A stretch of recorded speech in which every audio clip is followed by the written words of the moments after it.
Hello everyone. आज हम class 4 के इंग्लिश सब्जेक्ट के topic months of the year पढ़ेंगे। सो स्टूडेंट्स, आज हम क्या पढ़ने वाले हैं? हमारा topic months of the year, यानी कि एक साल में कितने महीने होते हैं। हम एक साल के महीनों के बारे में पढ़ने वाले हैं। So our topic is months of the year. So let's move on to first question and that is arrange the given months in correct order. Write the answer in your notebook और reply through a voice message. यानी कि बच्चों, यहाँ पे आप देख सकते हैं हमें साल के कुछ महीने, साल के बाद एक साल में बच्चों कितने महीने होते हैं, कितने मंथ्स होते हैं। There are 12 months in a year. So यहाँ पे जो है 12 मंथ्स हमें दिए गए हैं जो कि डिसअरेंज्ड है थोड़े से, यानी कि नवंबर, अप्रैल, अगस्त, दिसंबर, मार्च, फरवरी, जुलाई, सितंबर, अक्टूबर, जून, मई एंड जनवरी। सो अब ये जो मंथ्स हमें दिए हुए हैं, ये जो कितने हैं, टोटल 12 हैं। यानी कि 1, 2, 3, 4, 5, 6, 7, 8, 9, 10, 11 और ये हुआ 12। यानी कि बच्चों एक साल में कितने मंथ हुए टोटल? हमने यहाँ पे काउंट किए। There are 12 months in a year. कितने थे ये टोटल? 12 थे। पर ये क्या है, अभी डिसअरेंज्ड हैं थोड़े से।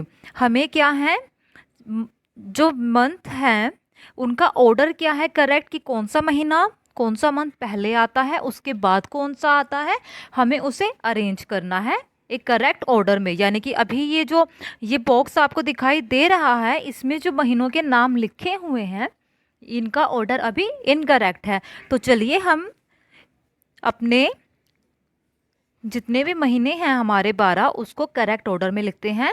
सो सबसे पहले आता है जनवरी। यानी कि जो हमारा पहला महीना होता है वो किसका होता है? जनवरी का। यानी कि ये जो रहा जनवरी, ये हमारा फर्स्ट मंथ होता है। सेकंड मंथ होता है फरवरी। थर्ड मंथ होता है मार्च। मार्च के बाद आता है अप्रैल। अप्रैल के बाद आता है मई, या जिसे मई भी बोलते हैं, जून। फिर आता है जुलाई। उसके बाद आता है अगस्त।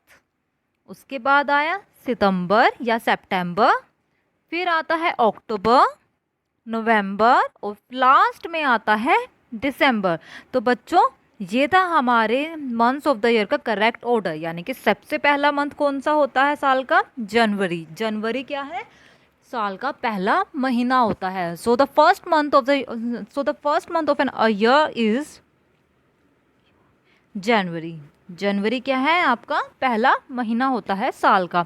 सो January is the first month of a year. ठीक है।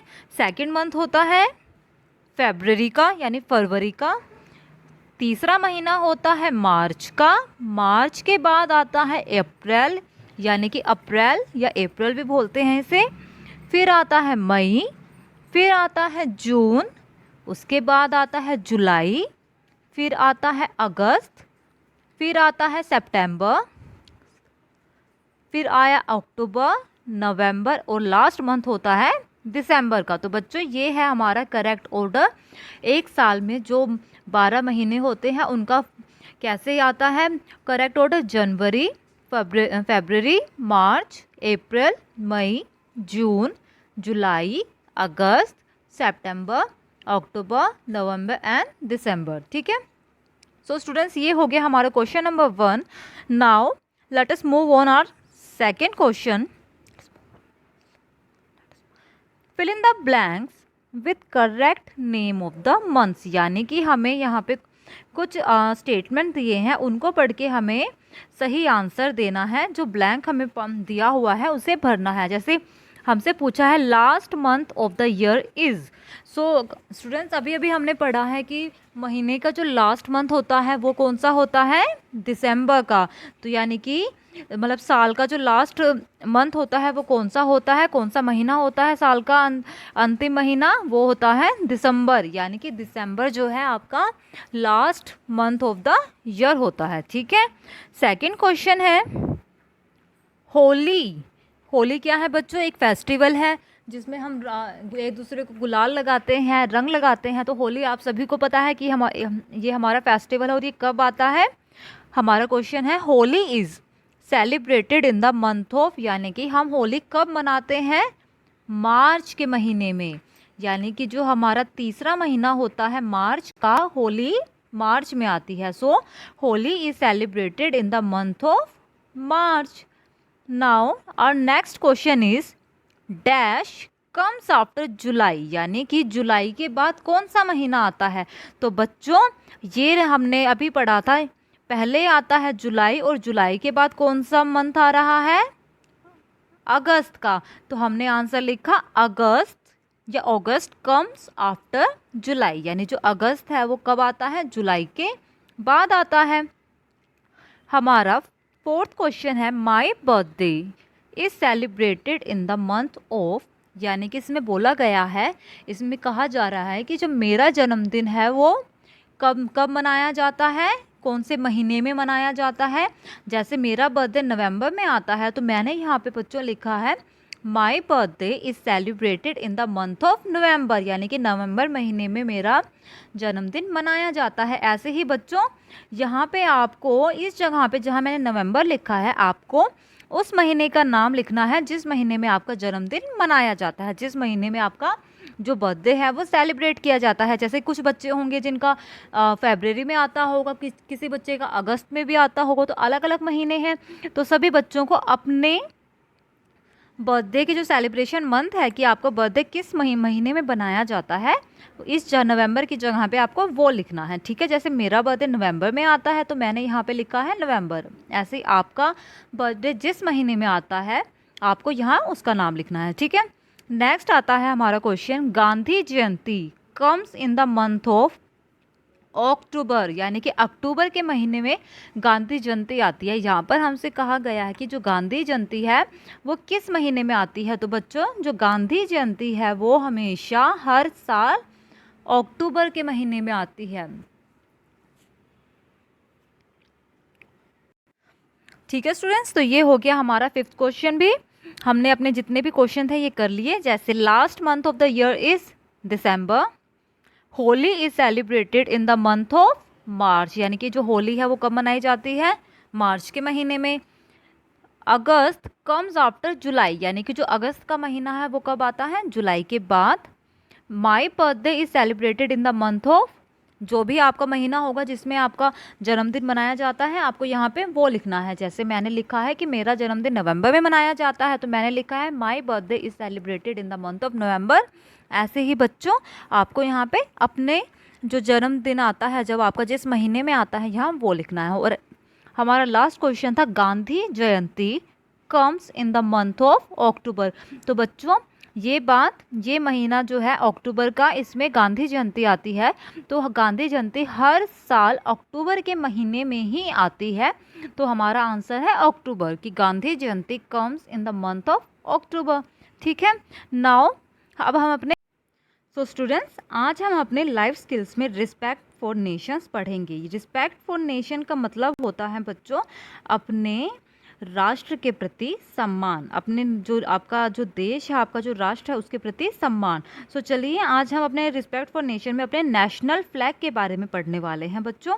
तो अब हम अपने तिरंगे झंडे के बारे में पढ़ेंगे। चलिए हम इसे पढ़ते हैं। There are 3 colours in our national flag, यानी कि जो हमारा तिरंगा झंडा है, जो हमारा राष्ट्रीय झंडा या राष्ट्रीय ध्वज है, उसमें कुल कितने कलर होते हैं, 3 कलर होते हैं। बच्चों आप सभी ने हमारा तिरंगा झंडा जो हमारा नेशनल फ्लैग है वो सभी बच्चों ने देखा होगा। और इसमें कुल कितने कलर होते हैं, 3 कलर होते हैं। और वो कौन से कलर हैं, पहला आता है सैफरन जिसे केसरी कलर भी बोलते हैं, फिर आता है वाइट, वाइट के बाद जो कलर आता है वो है ग्रीन, ग्रीन यानी हरा, and the blue Ashok Chakra in the middle of the flag, यानी कि जो हमारा तिरंगा झंडा है जिसमें सबसे पहले सैफरन कलर आता है, फिर दूसरा कलर आता है वाइट और तीसरा कलर आता है ग्रीन। उसके बीचों बीच में एक नीले रंग का अशोक चक्र होता है।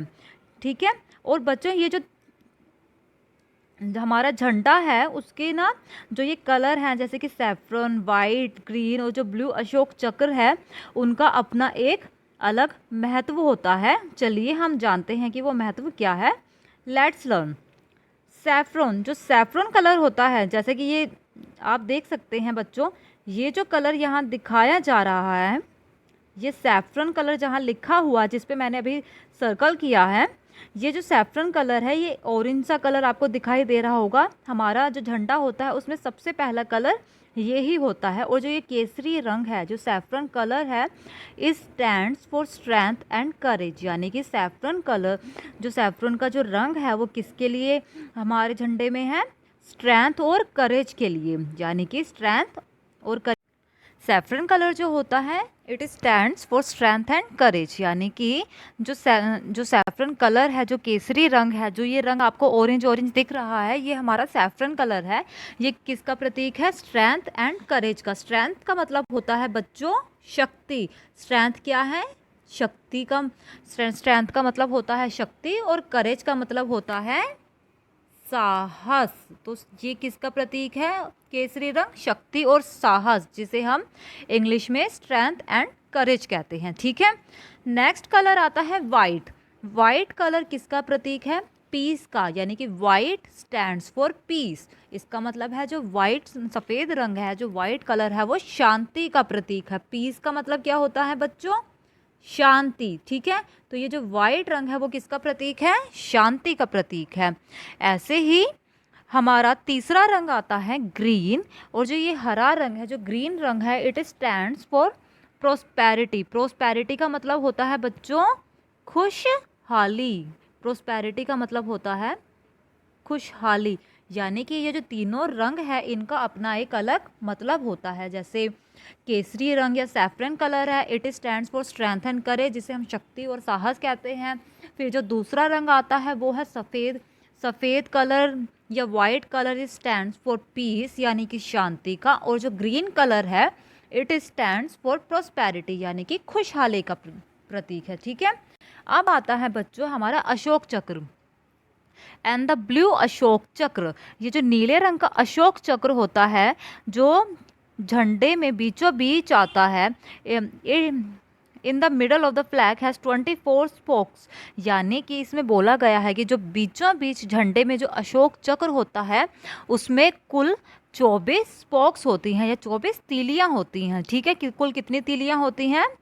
24। So there are 24 spokes in our Ashok Chakra, यानी कि हमारे अशोक चक्र में कुल कितनी तीलियां होती हैं? 24 तीलियां होती हैं। It leads India on the path of progress. और ये जो अशोक चक्र है जिसमें ये 24 तीलियां होती हैं, इसका क्या मतलब होता है? ये हमें प्रगति की तरफ बढ़ावा देने का संकेत है, यानी कि ये दर्शाता है कि जो भारत है वो प्रगति की दिशा में हमेशा आगे बढ़ता रहे। ठीक है। सो ये हो गया हमारा कलर, जो हमारे जो नेशनल फ्लैग के कलर हैं उनके क्या अपने सिग्निफिकेंस है, उनका क्या महत्व है। जैसे saffron colour stands for strength and courage, white stand for peace, green stands for prosperity and the blue Ashok Chakra in the middle of the flag has 24 spokes. It leads India on the path of progress. There are some rules that are to be followed in respect of national flag, यानी कि बच्चों हमारा जो तिरंगा झंडा है, हमारा जो राष्ट्रीय ध्वज है, उसके कुछ रूल हैं जो हम सभी को जिसको पालन हम सभी को करना चाहिए। हमें क्या क्या करना चाहिए और क्या नहीं करना चाहिए अपने राष्ट्रीय ध्वज के साथ, ये अब हम पढ़ेंगे। Hoist the national flag at a suitable height, यानी कि जो हमारा झंडा है हमें हमेशा एक सूटेबल हाइट पे, एक सही ऊंचाई पे ही हमेशा लगाना चाहिए। ठीक है। कभी भी हमें उसे ज़मीन पे नहीं रखना चाहिए। ठीक है। उसके बाद आता है don't use the national flag as a toy, यानी कि हमें कभी भी अपने जो हमारा जो तिरंगा झंडा है या राष्ट्रीय ध्वज है, नेशनल फ्लैग है, उसे कभी भी खिलौने की तरह इस्तेमाल उसका नहीं करना चाहिए। हमें उसका सम्मान करना चाहिए, उसको एक खिलौना नहीं समझना चाहिए। ठीक है। डोंट यूज़ और बाय द प्लास्टिक फ्लैग्स, यानी कि हमें कभी भी जो प्लास्टिक के झंडे आते हैं बाज़ारों में उनको कभी नहीं खरीदना चाहिए, ठीक है। तो ये गलत बात है, जो हम प्लास्टिक के झंडे खरीद लेते हैं उनको हमें कभी नहीं खरीदना चाहिए। Don't use the flag as a banner or for decoration, यानी कि जो हमारा झंडा है, हमारा जो नेशनल फ्लैग है, उसे हमें कभी भी सजावट के लिए और कभी भी बैनर के लिए हम कहीं पे भी उसे लटका देते हैं या कहीं पर भी हम उसे डेकोरेशन के लिए यूज़ कर लेते हैं, उसको इस्तेमाल नहीं करना चाहिए। यानी कि don't use the flag as a banner or for decoration, यानी कि कभी भी तिरंगे झंडे का इस्तेमाल सजावट के लिए या कोई बैनर के लिए नहीं करना चाहिए, ठीक है। Take care to see that the national flag is not torn, हमें हमेशा ध्यान रखना चाहिए कि जो हमारा राष्ट्रीय ध्वज है वो कभी भी फटे ना, ठीक है। Don't let the flag fall on the ground, यानी कि झंडे को कभी भी ज़मीन पर गिरने नहीं देना चाहिए, हमें उसके प्रति सम्मान करना चाहिए क्योंकि वो राष्ट्रीय ध्वज है, इसीलिए हमें उसे कभी भी ज़मीन पर नहीं गिरने देना चाहिए। कभी भी हमें उसे टॉय की तरह यूज़ नहीं करना चाहिए, खिलौने की तरह हमें अब नेशनल फ्लैग को यूज़ नहीं करना चाहिए। और प्लास्टिक के जो नेशनल फ्लैग होते हैं उनको कभी ना तो ख़रीदना चाहिए और ना ही उनका इस्तेमाल करना चाहिए। और जो हमारा नेशनल फ्लैग है उसको हमेशा एक सूटेबल हाइट पर ही फहराना चाहिए। Don't use the flag as a banner or for decoration, यानी कि उसको सजावट के लिए उसका इस्तेमाल हमें नहीं करना चाहिए। और हमेशा हमें ध्यान रखना चाहिए कि जो हमारा राष्ट्रीय झंडा है, हमारा राष्ट्रीय ध्वज है, जिसे हम तिरंगा झंडा भी बोलते हैं, उसको हमें ध्यान रखना चाहिए कि वो कभी भी फटे ना या कभी ख़राब ना हो। और don't let the flag fall on the ground, यानी कि कभी भी अपने झंडे को हमें ज़मीन पर नहीं गिरने देना चाहिए और हमेशा उनकी रिस्पेक्ट करनी चाहिए, ठीक है। Now come we shall draw our national flag the pride of our nation, यानी कि चलिए अब हाँ, हमारा जो तिरंगा झंडा है, हमारा जो नेशनल फ्लैग है, उसको हम ड्रॉ करते हैं। और ये जो हमारा नेशनल फ्लैग है वो क्या है, हमारे देश का गौरव है। तो चलिए हम उसे ड्रॉ करते हैं। तो बच्चों आप देख सकते हैं मैंने यहाँ पे तिरंगे झंडे की एक ड्राइंग लगाई हुई है। आप सभी बच्चों को भी अपने नोटबुक में ये जो हमारा नेशनल फ्लैग है उसकी ड्राइंग आपको ड्रॉ करना है, उसमें कलर करना है। जैसे सबसे पहला कलर ये जो है ये है सैफरन का, ये कलर है सैफरन। सेकंड कलर है वाइट, और ये जो थर्ड कलर है ये है ग्रीन, और ये बीच में जो आप देख रहे हैं ये है अशोक चक्र, ठीक है। तो स्टूडेंट्स आपको भी अपने नोटबुक में ये हमारा जो नेशनल फ्लैग है उसको ड्रॉ करना है। और जैसे कलर इसमें मैंने किए हैं, यानी कि पहले सैफरन, फिर वाइट, उसके बाद ग्रीन और बीच में नीले रंग का ये अशोक चक्र, जिसमें कुल 24 तीलियाँ होंगी, यानी 24 जो ये स्पोक होंगी, इसमें आप सभी को ये ड्रॉ करना है। सो स्टूडेंट्स आज की क्लास में सिर्फ इतना ही। अब हम अपनी नेक्स्ट क्लास में मिलेंगे। मैं आशा करती हूँ आपको ये क्लास पसंद आई होगी। Thank you so much for watching.